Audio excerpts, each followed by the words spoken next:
Hello guys, Slow MFM here. I recently switched from Corridor and Adobe Illustrator to Inkscape. I made a short video explaining why. If you haven't seen the video, I will leave the link in the description below.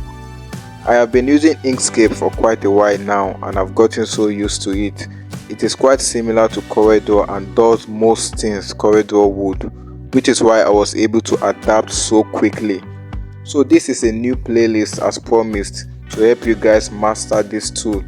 It doesn't matter if you have been doing graphic design with other softwares or you are entirely new to graphic design.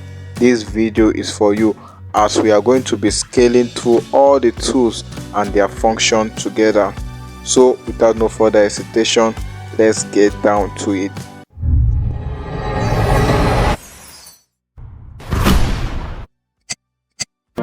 Alright guys, so the first thing to do is to install Inkscape.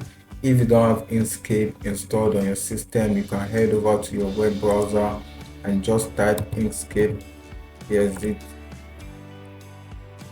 Then you click on their website, the one with inkscape.org. Then you head over to the download site, and I advise you download the current stable version of it, so you click that. Then when you scroll down, you see different download links based on your system specification. For instance, this is Windows installer package for MSI, that's Windows MSI. If you scroll down a bit, you will see for Windows 7, also for Windows 8, and so on. You can also download the zip folder here and extract to install. So just click the link based on your system specification and bit to install Inkscape. If you're having any issue or challenge installing Inkscape, you can click on their beginner's guide here and it will guide you through how to successfully install Inkscape.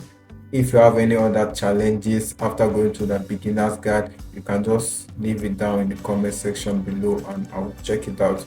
So without no further hesitation, I already have Inkscape installed here, so I will just open it up.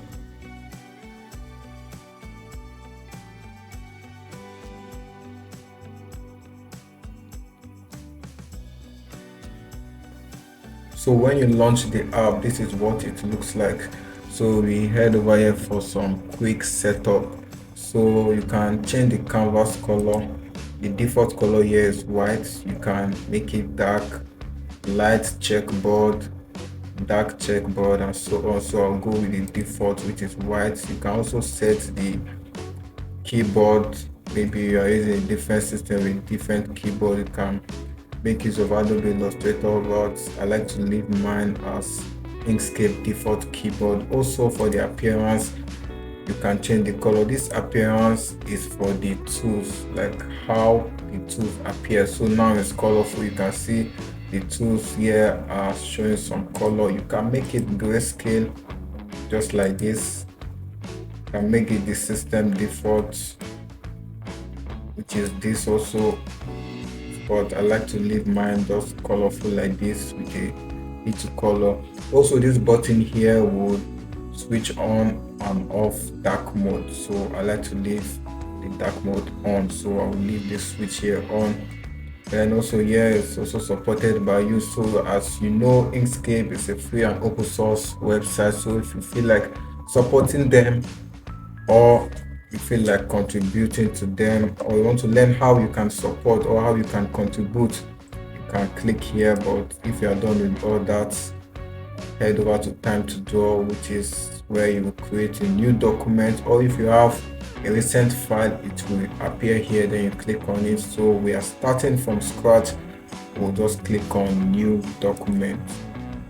Okay, before we get started, I would like to do a little setting on the document. Head over to file here at the top left corner, then you click on document property. You can see the shortcut here, it says shift plus control and D, so you can click that on your keyboard, or you just come to file and click on document properties from here, and you can see the display. You can adjust the format of your canvas, that is the one here. Right now it's in A4, so I'll leave it at A4. You can set the measurement unit. I like to use pixel as my measurement unit, that's the px, so you can set the height and width based on what the project you're working on, but I'll leave mine like this for now. But I will change the orientation to landscape, which is this one here. Also, we can set the page color from here as well. So you can, I'll prefer to leave my page white. Yeah, so here is the desktop background color, which is already dark mode. I'll leave it like that. Here is the border, as the border of the page. You can set the color, any color you want, but I like to leave it just plain without any border. So that's pretty much it for now. You can also set the grid lines, which is the ruler here. So it's currently showing grid line now, so let's just leave that for now. And a couple more other settings for now, which we'll look into later. So that's just it for the document setting for now. So you can close that menu. There's a whole lot to cover in terms of Inkscape, which we can't do in a single video, and I don't want a video to be lengthy, so we'll be breaking them down into different lessons, with each lesson talking about a specific tool and function.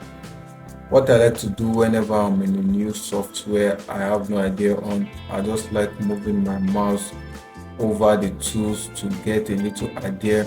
So when you hover your mouse around any tool and you place it there, you'll see a little note that says something about that tool. For instance, this is the select and transform object. In bracket we have S, which is the shortcut. In other software, for instance Corridor, this is known as the pick tool. So this tool is basically what you use to pick and transform objects around your canvas.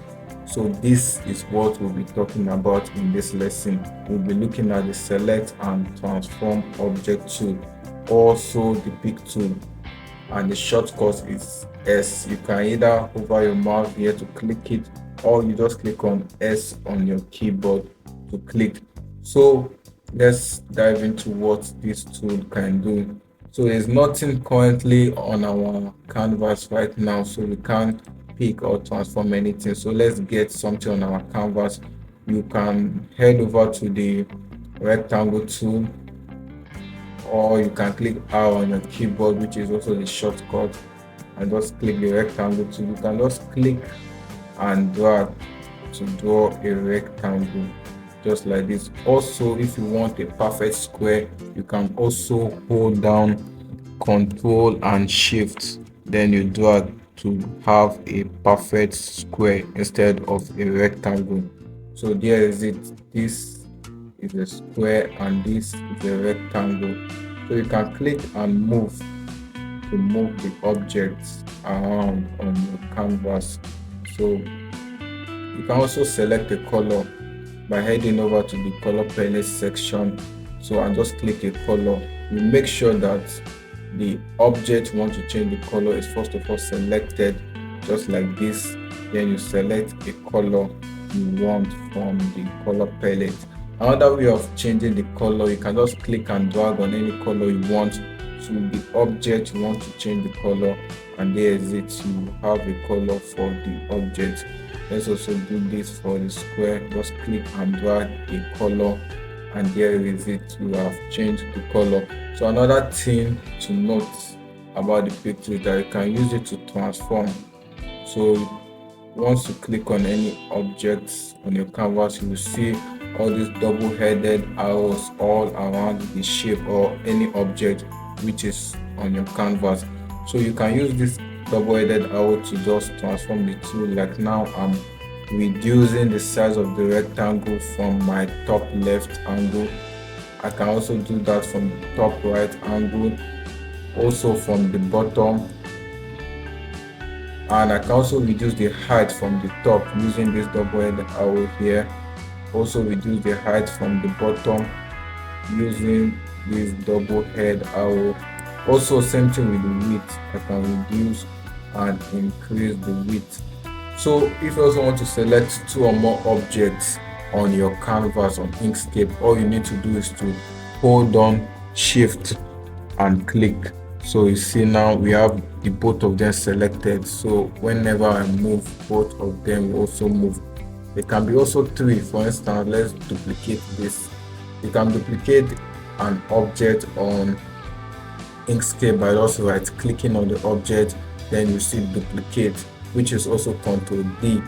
That is the shortcut to duplicate the object. So once you duplicate on Inkscape, the object will be on top of the other object which you just duplicated.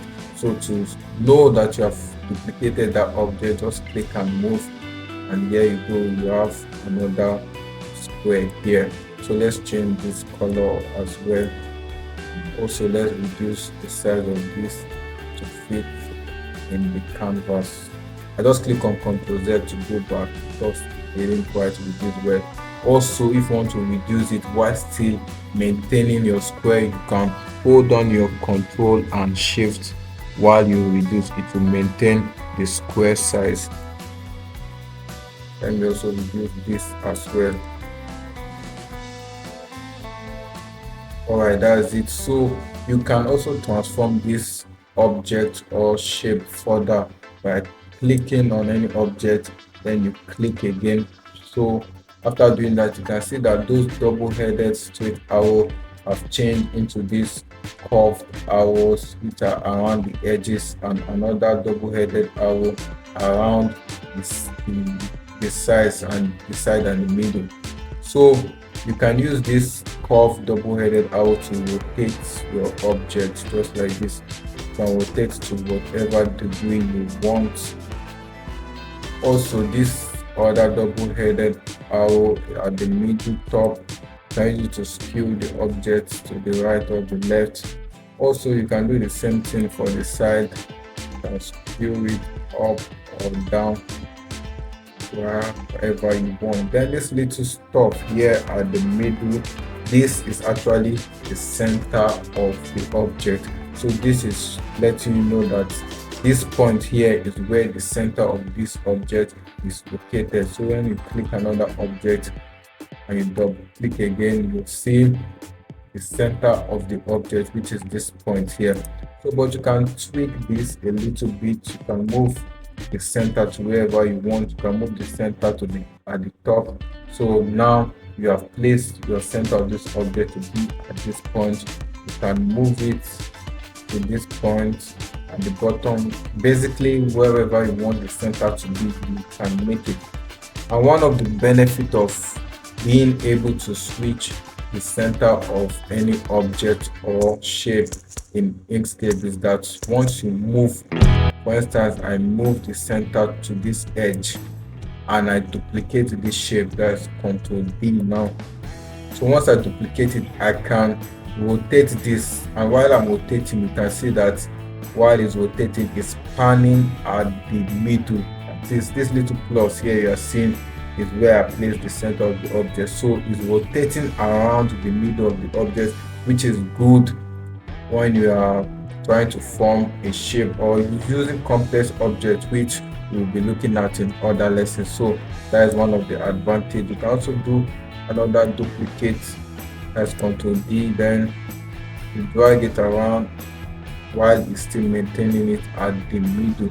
So you can see that everything are precisely met in the middle. So that's another advantage of being able to tweak the middle of any object or shape in Inkscape.